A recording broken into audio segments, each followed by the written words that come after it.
جی بسم اللہ الرحمن الرحیم۔ آج ہم پھر اسی ٹاپک پہ جس پہ ایک دفعہ پہلے بھی رانا صاحب سے ہم نے یہ ڈسکس کیا کہ جیسے شاہد جمیل صاحب جو ریٹائر ہو چکے ہوئے ہیں، جیسا ان کا جو انٹرویو ہے اس کے حوالے سے کچھ باتیں رہ گئی ہیں، تو وہ فردر رانا صاحب سے رہنمائی لیتے ہیں کہ ایک تو ابھی انہوں نے نا جو جسٹس ظاہر علی نقوی کے بارے میں بھی کچھ باتیں کی ہیں، تو وہ اس کے بارے میں سر سے پوچھتے ہیں کہ وہ کیا وجوہات ہیں، اس کے پیچھے کیا محرکات ہیں سر؟ دیکھیں، جسٹس شاہد جمیل صاحب بہت ہی ریسپیکٹیبل، نیک نام اور اپرائٹ جج تھے، اور انہوں نے یہ جو اپنا انٹرویو دیا ہے تو یہ ان کی ایک قسم کی نا جی نیک نیتی کا ثبوت بھی ہے کہ انہوں نے بالکل سچائی کے ساتھ جو ہے وہ ساری باتیں بیان کرتی ہیں، اور اپنے جو کولیگ ساتھی رہے ہیں ان کے متعلق بالکل لگی لپٹی بغیر بات کی ہے انہوں نے۔ جسٹس مظاہر علی اکبر نقوی کے متعلق گفتگو کرتے ہوئے انہوں نے ایک بات کی جو نشاندہی کی ہے وہ بالکل صحیح بات کی نشاندہی کی ہے، اور اس کا پوری بات اس بات کی شاہد ہے اور سب نے محسوس کیا تھا۔ انہوں نے یہ کہا ہے کہ جسٹس مظاہر علی اکبر نقوی جب وہ ہائی کورٹ کے جج تھے تو ان کے بیٹوں نے اسی ہائی کورٹ میں پریکٹس شروع کی، لاہور ہائی کورٹ میں، اور اس پریکٹس شروع کرنے کو جو ہمارے جو ساتھی بردر جج تھے وہ اچھا نہیں سمجھتے تھے، اور وہ جو بیٹے تھے ظاہر ہے کہ وہ ان کے بیٹے تھے، وہ اپنے باپ کی پوزیشن کے حوالے سے جانے پہچانے جاتے تھے، تو ان کے پاس کیسز وغیرہ کا جو آنا تھا اور جو سارا مطلب ہے کہ پروفیشنل ایک ورکنگ ہوتی ہے تو اس میں کئی کوشچن مارک پیدا ہوتے تھے۔ تو انہوں نے کہا یہ کوئی اچھی روایت نہیں تھی کہ باپ جو ہے نا جی وہ جج ہو اور بیٹا اسی عدالت میں پریکٹس کر رہا ہو، تو ظاہر ہے کہ وہ دوسرے جو ہے وہ وکلا بھی اس سے ڈیمیج ہوں گے، اور وہ جو پروفیشنل کے جو ایتھکس ہیں وہ بھی پورے نہیں ہوں گے۔ تو یہ کیسے ہو سکتا ہے کہ باپ کی پوزیشن کو پر جو ہے نا بیٹوں پر اثر انداز نہ ہو؟ ہمارا جو معاشرہ ہے، ہمارا جو کلچر ہے، اس میں تو وہ کوئی انڈیپینڈنٹ نہیں ہوتے، ہم تو وہ سارے اکٹھے رہتے ہیں، اور ایک دوسرے کو باپ اور بیٹے کا جو رشتہ ہے ہمارے معاشرے میں اسے تو کسی طور پر بھی جدا نہیں سمجھا جا سکتا۔ میں عام حالات کی بات کرتا ہوں، ایکسیپشن کو وہ ایک علیحدہ بات ہوتی ہے۔ تو ایک تو جج صاحب نے جو ہے نا جی اس پر جو کہا ہے کہ مظاہر علی اکبر نقوی صاحب کو اس وقت یہ روکنا چاہیے تھا، ان کی گفتگو کا کرکس یہ ہے۔ اور واقعی اگر مظاہر علی اکبر نقوی صاحب جو تھے وہ چاہتے اپنے بیٹوں کو کہتے ہوئے جا کے اسلام آباد پریکٹس کر لو یا کہیں کراچی جا کے پریکٹس کر لو، تو کم جب تک وہ لاہور بیٹھے تھے تو اس وقت انہیں پریکٹس سے روکنا چاہیے تھا انہیں۔ یہ بات جج صاحب کی درست ہے، میں اس کی تائید کرتا ہوں۔ تو اس بابت انہوں نے بات کی ہے جسٹس مظاہر علی اکبر کی یہ بات۔ اہم پہلو انہوں نے ڈسکس کیا تھا کہ جو میجورٹی ججز ہیں ان کو تو کنٹرول نہیں کیا جا سکتا، لیکن کچھ جو برے چیف جیسے صاحبان ہیں کچھ ججز کو اپنے ساتھ ملا کے حکومت کو سہولت دیتے ہیں، تو اس کے بارے میں بھی ذرا ہمیں سمجھائیں سر کہ جی یہ ایک بڑا انفارچونیٹ ہے، یہ بدقسمتی ہے جس کی بابت جج صاحب نے نشاندہی کی۔ جج صاحب کیونکہ خود جج رہے ہیں تو اس لیے انہوں نے اندر کی بات بتائی ہے کہ ہر جج جو ہے ایکسیسیبل نہیں ہوتا، نہ ہر جج اپروچیبل ہوتا ہے، نہ ہی ہر جج کو کنٹرول کیا جا سکتا ہے۔ تو جو گورنمنٹس ہوتی ہیں وہ چیف جسٹس جو صاحبان ہوتے ہیں ان کے ذریعے جو ہے نا جی وہ کنٹرول کرنے کی کوشش کرتی ہیں، جو اپنے مقاصد جو ہے گورنمنٹ نے لینے ہوتے ہیں تو وہ ان کے ذریعے لینے کی کوشش کرتی ہیں۔ تو وہ جو چیف جسٹس صاحبان ہوتے ہیں، خاص طور پر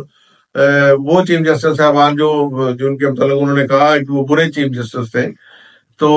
وہ انہوں نے جو ہے نا جی وہ تین چار جو ہے نا جی اپنے ساتھی رکھے ہوتے ہیں، ساتھی ججز اپنے ساتھ ملائے ہوتے ہیں، وہ انہی پر مشتمل بینچ بناتے ہیں، اور جو گورنمنٹ کے ریلیٹڈ ایشوز ہوتے ہیں یا ایسے ایشوز جہاں پر کوئی اسٹیبلشمنٹ کو بچانا ہو یا کسی اور کو مطلب مقتدر حلقے کو سپورٹ کرنی ہو، تو وہ پھر جو مینجمنٹ ہے نا وہ کیس مینجمنٹ وہ چیف جسٹس صاحبان کرتے ہیں۔ تو اس چیز کی انہوں نے جو ہے نا جی کھول کے پبلک کے سامنے رکھ دیا ہے کہ یہ ہوتا رہا ہے یہاں۔ تو یہ ہماری بدقسمتی ہے کہ،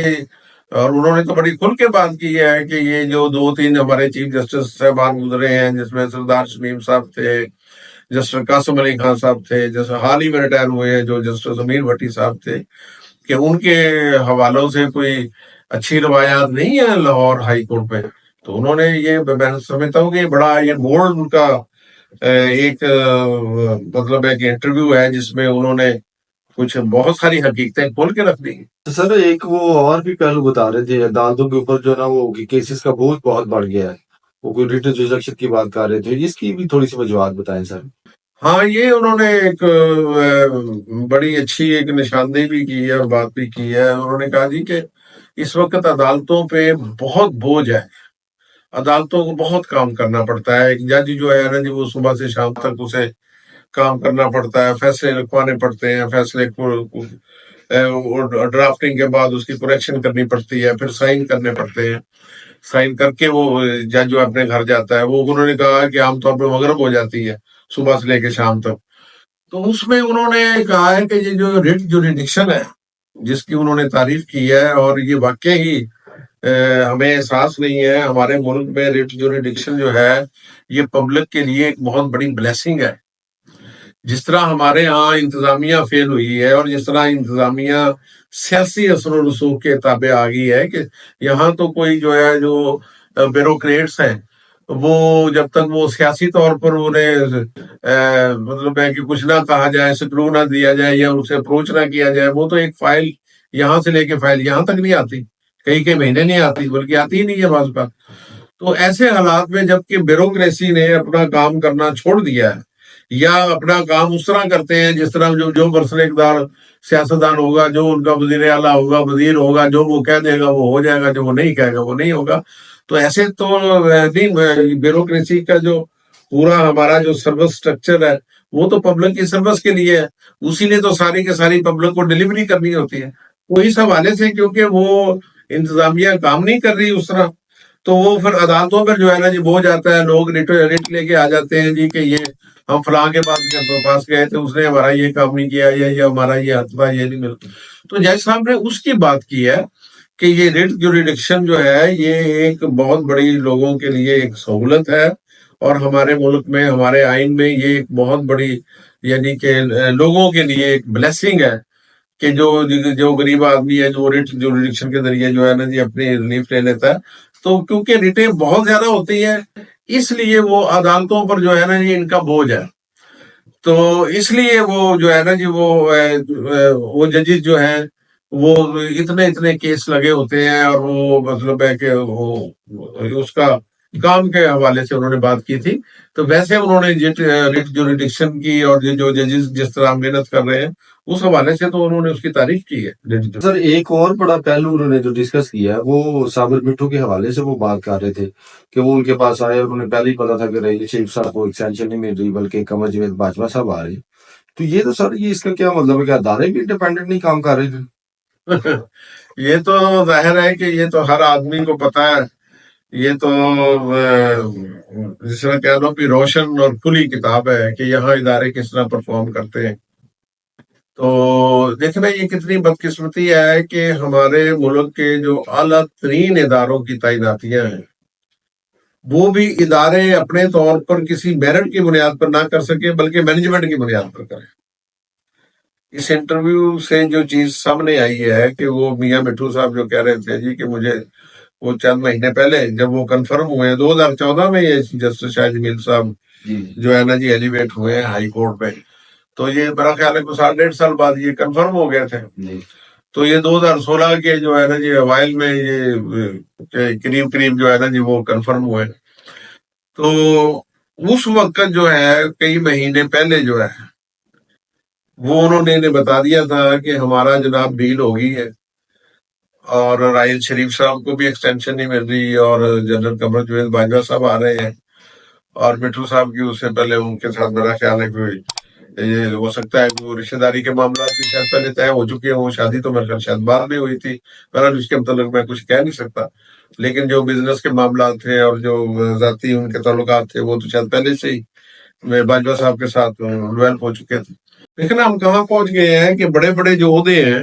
بجائے یہ کہ کانسٹیٹیوشنل اور جو لا کے پیرامیٹرز ہیں ان کے مطابق یہ دیے جائیں، تو یہ ڈیل کے تحت یہ طے ہو رہے ہیں کہ فلاں کے ساتھ ہماری بات ہوگی ہے تو ہمیں مل جائیں گے. تو یہ ہماری بدقسمتی ہے، اسی لیے ہم جو ہے نا جی یہاں تک پہنچ گئے ہیں کہ انتظامی طور پر اور معاشی طور پر جو ہے نا جی ہمارا ملک جو ہے وہ ہر لحاظ سے جو ہے نا جی دباؤ کا شکار ہو گیا ہے اور ہم پیچھے کی طرف آ گئے. تو یہ روٹ کازز ہے بنیادی طور پر. اچھا سر، ایک اور بات جو اس کے اندر میں دیکھ رہا ہوں کہ اس کا مطلب ہے کہ ججز کو بھی ان کے رشتہ داروں کے ذریعے اپروچ کیا جا سکتا ہے، اور دوسرا اس کے اندر جو چیزیں نظر آ رہی ہیں کہ اگر مطلب ایک جج کو اچھا فیصلہ کر دیتا ہے تو پھر جو مافیا ہے وہ اس فیصلے کو جو ہے وہ معطل بھی کرا لیتے ہیں، اور سارا سلسلہ یہ چلتا رہتا ہے. تھوڑا سا اس کے بارے میں بھی سارا ذرا آگاہ کریں. ہاں، یہ انہوں نے اس ضمن میں دو باتیں کی ہیں جسٹس شاہ جمیل صاحب نے، وہ بڑی الارمنگ ہے. ایک تو انہوں نے کہا بھی کہ جب یہ شوگر مافیا کا سکینڈل کی جب وہ سماعت کر رہے تھے تو انہیں ان کی والدہ کے ذریعے اور دیگر حوالوں سے اپروچ کرنے کی کوشش کی گئی، جس میں وہ ان میں میاں صاحب اور مٹھو صاحب کا نام بھی لیتے ہیں. تو وہ تو خیر یہ نیک نام اور بڑے اپرائٹ جج تھے، انہوں نے اس بات کا مطلب ہے کوئی اثر نہیں لیا. لیکن یہ ہے کہ ہر آدمی تو ظاہر ہے کہ ان جیسا نہیں ہو سکتا. جی جی تو اس کا مطلب یہ ہے کہ یہ بات ہمارے ججز حضرات نے جو ہے نا اتنی ایکسیس دی ہوئی ہے کہ لوگ جو ہے نا انہیں اپروچ کر سکیں، اور جب وہ اپروچ کرتے ہیں تو وہ ظاہر ہے کہ ان پر کوئی نہ کوئی پھر وہ شاید اثر انداز بھی ہوتے ہوں گے. پر یہ ہماری بدقسمتی ہے کہ اس لیول پر بھی جا کے جو ہے نا وہ کچھ لوگ اثر انداز ہو سکتے ہیں. یہ انہوں نے جو ہے نا یہ انہوں نے جو اس بات کی نشاندہی کی ہے، یہ واقعی ہی بہت لمحہ فکری ہے. ایک آخری سوال آپ سے ہے کہ جس طرح یہ شاہد جمیلی صاحب نے ہمت کی ہے اور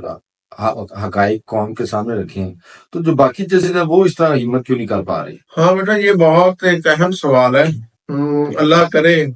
کہ وہ دن آئے کہ یہاں جتنے لوگ ریٹائر ہو کے گئے ہیں اپنے اپنے بڑے بڑے عہدوں سے، جو مطلب ہے کہ ذمہ داریاں انہوں نے ادا کی ہیں، کہ وہ اپنے تجربات شیئر کریں اور بتائیں قوم کو کہ کہاں کہاں ہماری مشکلات تھی، کہاں کہاں ہم فیل ہوئے ہیں، کون کون سی ہماری کامیابیاں تھیں. اگر کامیابی تھی وہ بھی شیئر کریں، ناکامیاں بھی شیئر کریں. تو میرا خیال ہے کہ یہ ہمارے جو اکابرین ہیں وہ زیادہ اس لیے بات نہیں کرتے کہ ان کے نامہ اعمال میں نا لوگوں کو بتانے کے لیے کچھ بھی نہیں. زیادہ تر جو ہے نا وہ آپ کہہ لیں بھی for the sake of argument, اگر کوئی 10-20% اچیومنٹ ہے تو 80% جو ہے نا وہ ناکامی ہے. تو اس میں جو ہے نا وہ اس لیے جو ہے نا وہ بات کرنے کی ضرورت نہیں کرتے، کیونکہ وہ دیکھیں نا بات وہ کرتا ہے جو جس کے اندر کوئی چور نہ ہو، جس کے اندر کوئی کمی نہ ہو، وہ بات کرتا ہے کھل کے. اور جس نے اپنی فیملی، اپنی ذات، اپنے مفاد یا اپنے دور میں جو ہے وہ لوگوں کو انصاف بھی نہ دیا ہو، بہیو بھی اچھا نہ کیا ہو، وہ کیسے بات کر سکتے ہیں؟ تو یہ توفیق ہر ایک کو نہیں ہے.